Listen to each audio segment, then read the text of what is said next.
Apa kabar saudara? Mudah-mudahan selalu sehat dan terus bersemangat. Saatnya Anda menyaksikan Berita Banten.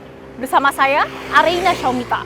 Sejumlah berita menarik seputar Banten akan kami sajikan untuk Anda. Berikut 3 berita utama hari ini. Hilang sejak malam takbiran, bocah 9 tahun ditemukan tewas.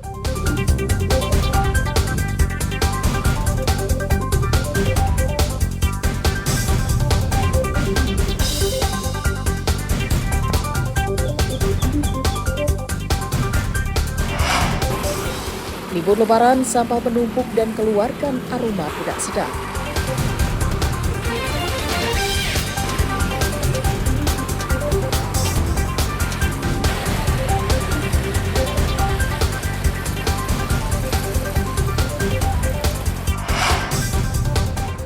Usai Lebaran, harga bahan pokok masih tinggi.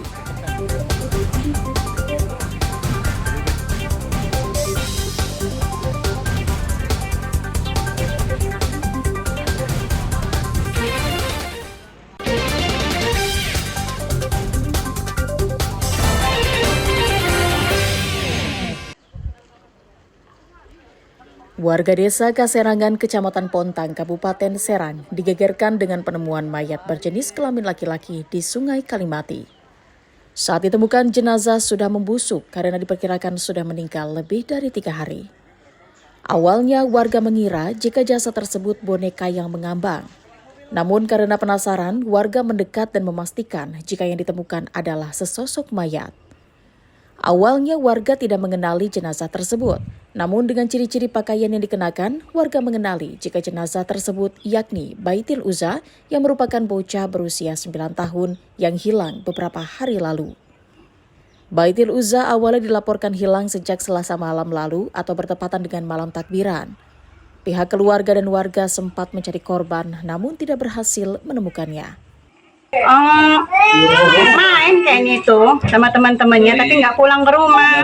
Dari malam takbir kata orang tuanya. Iya, berapa hari tuh? Sekitar 5 hari berarti ya. 4 hari, hari Rabu kan. Rabu, Kamis, Jumat, Sabtu. Ya.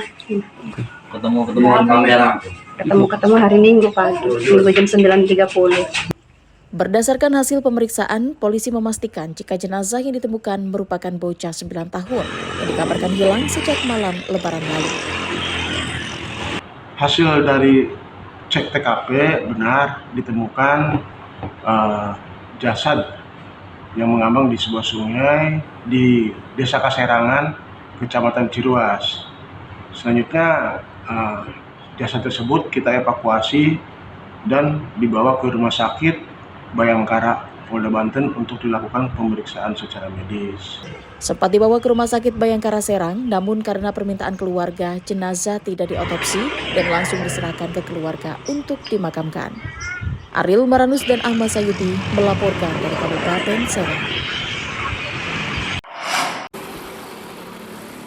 Libur Lebaran telah usai dan warga kembali beraktivitas secara normal.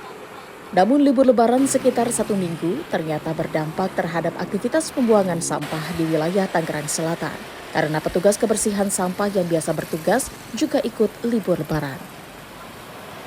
Dampaknya, tumpukan sampah terjadi di sejumlah tempat, salah satunya di tempat pembuangan sampah sementara di Jalan Arya Putra, Kecamatan Ciputat. Karena pengangkutan sampah di pemukiman tidak dilakukan, banyak warga dari berbagai wilayah yang sengaja membuang sampah di lokasi tersebut. Meski jumlahnya terus bertambah, namun sampah belum pernah diangkut dari hari pertama libur Lebaran. Pengguna jalan dan warga yang tinggal di sekitar pun sangat terdampak. Selain merusak pemandangan, aroma tidak sedap juga dikeluhkan warga karena sampah sudah menumpuk sekitar 1 minggu. Iya, pasca Lebaran numpuk. Nah, yang abang tahu bang ya, penumpukan ini terjadi kenapa bang? Ya kemungkinan juga bisa juga petugas kebersihannya masih pada cuti. Ya kan belum pada aktif di habis Lebaran ini. Nah, abang sebagai warga bang, ngerasa keganggu nggak bau atau gimana? Ya sebenarnya sih masih terganggu, ya mau gimana lagi, ya kan tempat pembuangannya nggak ada. Sampah bisa 3 hari semingguan kayaknya. Artinya pasca Lebaran bang ya? Pasca Lebaran emang udah numpuk. Nah, abang sebagai warga bang, ngerasa keganggu nggak bang? Ya ngerasa terganggu sih ya, adanya bau sama tumpukan sampahnya sih ya ada.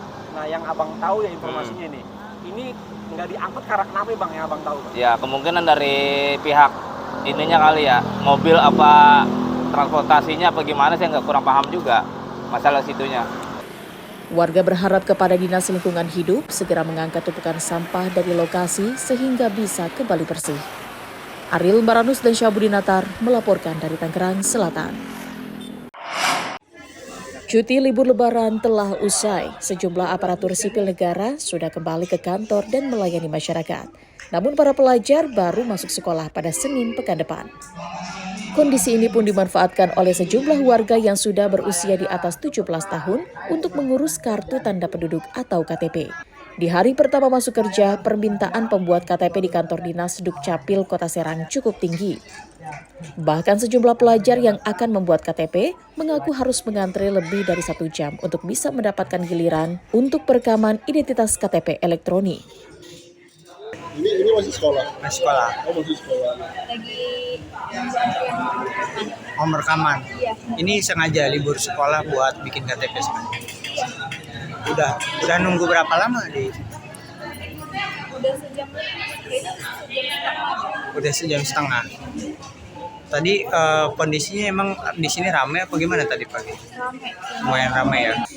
Berdasarkan data dari Dinas Dukcapil Kota Serang, permintaan pembuatan KTP elektronik selalu meningkat saat libur sekolah termasuk saat libur lebaran. Dapat sampaikan bahwa seperti yang Pak PJ sampaikan, sampai pertengahan hari ini jam 12 ini sudah 340 pemohon perizinan admin duk ya, mulai dari KTP, KK ini udah 340-an. Dominannya apa Pak? Dominannya KTP. Kalau KTP dibuat otomatis KK itu dengan otomatis dirubah. Dalam satu hari, Disduk Capil Kota Serang hanya melayani sebanyak 300 pemohon untuk pembuatan KTP elektronik. Ariel Maranus dan Fajri Munawir melaporkan dari Kota Serang. Walaupun masa libur lebaran sudah berakhir dan sebagian besar warga sudah kembali beraktivitas, namun gelombang arus balik masih terjadi. Salah satunya terjadi di Bandara Internasional Soekarno-Hatta, Tangerang. Sepanjang hari Selasa kemarin, pesawat yang tiba di Bandara Suta masih dipenuhi warga yang baru mengisi libur lebaran di kampung halaman maupun tempat wisata. Kebanyakan para pemudik yang baru tiba pada hari Selasa kemarin karena masih mendapatkan cuti. Selain itu, banyak anak-anak sekolah yang masih libur hingga Senin pekan depan. Sejumlah penumpang mengaku sudah memesan untuk penerbangan hari ini sejak awal bulan Ramadan atau sekitar 1 bulan sebelumnya. Ini dilakukan karena khawatir akan kesulitan jika mencari tiket mepet dengan hari pemberangkatan. Kita baru tiba sih, habis dari Padang, dari Bukit Tinggi.